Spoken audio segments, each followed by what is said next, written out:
인과관계가 없다는 얘기죠. 그거는 그자의 특이 체질을 삼은 거예요. 뺨 한 대 맞자 흥분해가지고 혈압이 상승했어요. 그런 바람에 심장마비로 사망해버린 거예요. 그냥 인과관계 없는 겁니다. 그래서 이게 바로 인과관계예요. 이게.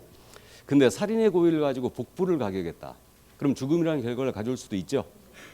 그죠? 그래서 어쨌든 그 정도의 관계는 있어야 된다. 자, 그럼 그 정도 참고만 일단 해두시고요. 그래서 이제 손해배상 책임에 대한 성립 요건 세 가지를 다 봤어요.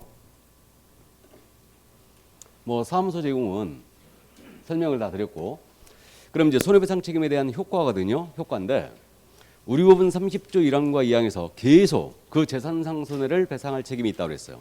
그럼 우리 공인중개사법에 의해서는 재산상 손해 하나여 책임이 있어요.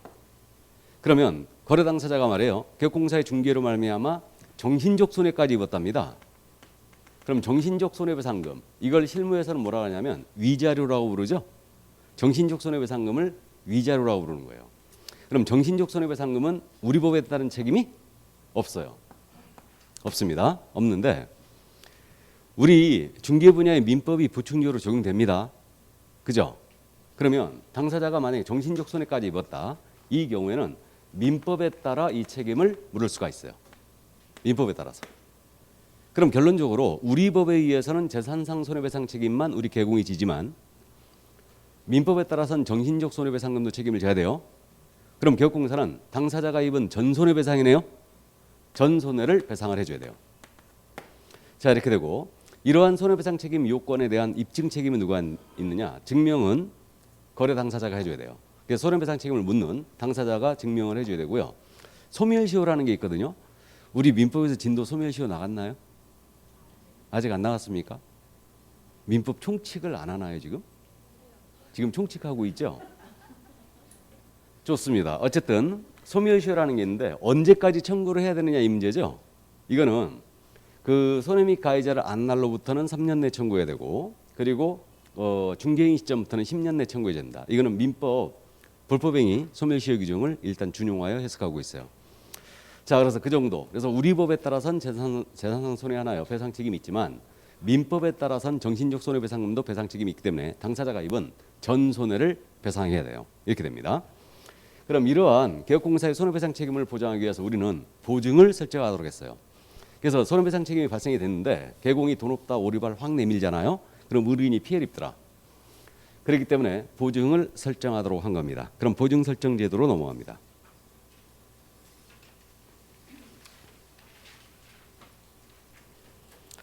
자, 그래서 보증 설정 제도 253쪽입니다. 법제 30조 3항이 실려 있죠. 법제 30조 3항만 잠깐 읽어드리고 시작합니다. 법제 30조 제3항 개업공사는 업무를 개시하기 전에 밑줄이죠. 제1항 및 제2항에 따른 손해배상 책임을 보장하기 위하여 대통령령으로 정하는 바에 따라 보증보험 밑줄 또는 제42조에 따른 공제에 가입을 하거나 공제에 가입의 밑줄 공탁을 하여야 한다의 밑줄이에요. 그러면 지금 30조 3항의 규정으로 봤을 때 보증 설정은 의무예요, 선택이에요? 의무예요. 그래서 이건 보증 설정 의무입니다. 선택사항이 아니에요. 자, 그럼 법조문 그 이 사항을 한번 더 보겠습니다. 사항 제3항에 따라 공탁한 공탁금은 개업공사가 폐업, 사망한 날로부터 폐업 또는 사망의 밑줄이고 3년 이내에는 이를 회수할 수 없다. 3년에 동그라미 치고요. 그럼 공탁금은 3년 동안의 회수 금지라는 얘기죠. 자, 그 얘기입니다. 그럼 넘기시죠. 자, 그래서 이러한 손배 책임을 보장하기 위해 보증을 설정해야 된다. 그럼 보증 설정은 선택사항이 아닌 이거는 필수사항이에요. 반드시 설정을 해줘야 되고, 그래서 뭐 말씀을 드렸듯이 등록 절차에서 말씀드렸죠. 이 중개업소는 손해배상 책임 1억 원을 가입한 업소입니다. 그 중개업소만 가입돼 있는 거 아니라고 그랬죠. 전국에 있는 우리 중개업소는 전부 다 가입이 돼 있어야 됩니다. 자, 그럼 보증 설정 시기의 대전제 읽어봤습니다. 언제까지 설정하라고요? 업무를 개시하기 전, 업무 개시 전이에요. 근데 참고인데 우리 분사함소 기억나세요? 분사함소는 법인이 둘 때마다 1억 이상의 보증을 추가 설정하라고 그랬죠.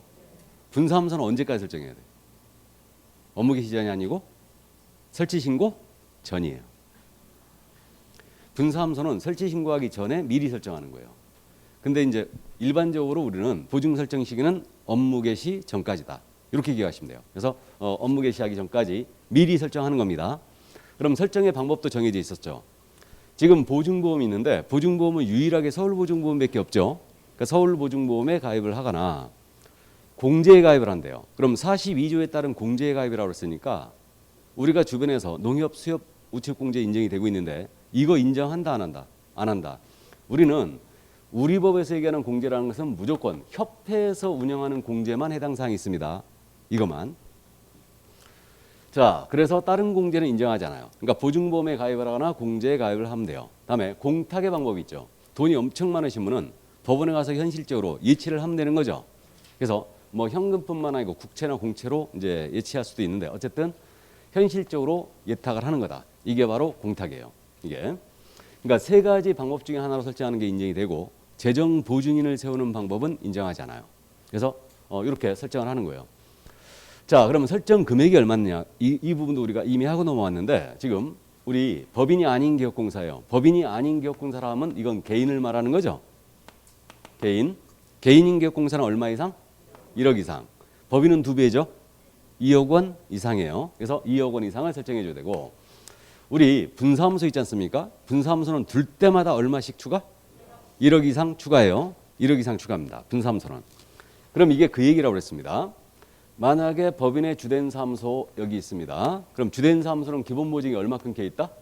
2억 원. 그래서 주된 사무소가 인천광역시 서구에 있어요. 그럼 여기는 기본으로 2억이 돼 있습니다. 광명시에 분사함수 둔다. 여기다 1억 추가죠? 강남구에 둔다. 1억 추가. 그래서 1억 추가고 마찬가지로 김포시에 둔다. 그럼 1억도 추가죠? 둘 때마다 1억씩 추가해요. 그럼 법인이 분사함수를 만약에 4개소를 뒀다. 4개소. 그럼 이 법인의 최소 보증 금액 얼마 돼야 된다고요? 예? 6억이에요, 5억이에요? 6억이죠. 이건 수학이 아니고 산수입니다. 주된 사무소 2억이고 4개소 뒀으니까 추가 4억 해줘야 되죠. 그러니까 최소한 6억이 설정돼야 돼요. 이거는 분사함수를 둘 때마다 1억 이상 추가하라는 얘기는 의뢰인을 두텁게 보호하기 위한 조치죠. 만약에 광명시 분사함수에 사고 났어요. 그럼 이 법인은 토탈 6억 가지고 지급 책임을 지는 거죠. 의뢰인을 보호하기 위해서. 법인은 결국은 하나로 보증을 끊는 거예요. 이렇게. 그래서 둘 때마다 1억 이상 추가다. 그럼 여기까지는 했어 우리가. 지금 여기까지 했고 이제 지역농협을 할 때가 됐죠. 우리 지역농협을 특수법인이라고 부르고 있죠. 우리 공인사법에서는 다른 법률에 의하여 중개업을 할 수 있는 법인. 다른 법률에 의하여 중개업을 할 수 있는 법인. 이 특수법인의 종류가 4가지가 있다 했습니다. 그 4가지가 대표적으로 지역농협이 있고 산림조합이 있었죠. 산림조합. 그리고 산업단지 관리기관이 있었고 한국자산관리공사가 있었어요. 이걸 반드시 암기할 필요는 없어요. 지역농협만 기억하면 돼요. 일단 그러면 특수법인도 중개업을 하고자 할 때는 기본적으로 보증 설정은 해줘야 돼요. 보증 설정해야 됩니다. 그럼 특수법인 원칙론 한번 따져볼까요? 원칙.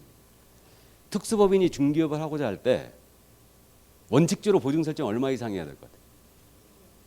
예? 원칙. 법인이죠? 그러니까 얼마 이상? 2억 이상이에요. 원칙이 2억 이상이에요. 근데 누구만 봐준 거냐? 지역농협만 받았어요. 지역농협은 보증이 1,000만 원 이상이면 됩니다. 그래서 특수법인에 대한 특례 규정, 특별 규정이 딱 3가지가 있는데 이제 3가지 다 나왔어요. 이거 엄청 잘 묻는데 그 3가지가 뭐냐면 첫 번째가 어디서 나왔냐면 우리 특수법인이 중개업을 하고자 할 때 등록을 요하는 특수법인이 있었죠. 유일하게. 한국자산관리공사. 지역농협은 등록을 안 하고도 중개업을 할 수 있었어요. 이때 자산관리공사가 등록을 하더라도 법인의 등록 기준을 적용한다 안 한다? 등록 기준을 적용하지 않는다. 그러니까 특수법인의 대표자는 공인인증서가 아니어도 되고 임원사원 중에 3분의 1 이상이 공인인증서가 아니어도 되고 임원이 실무교육을 받을 필요도 없고. 기억나요? 이게 첫 번째 특례. 두 번째 특례가 뭐냐면 특수법인도 분사함수 설치할 수 있어요. 법인이니까. 이때 우리 중개법인의 분사함수의 책임자는 공인인증서야 된다고 그랬죠. 이때 분사함수의 책임자가 특수법인은 공인중개사가 아니어도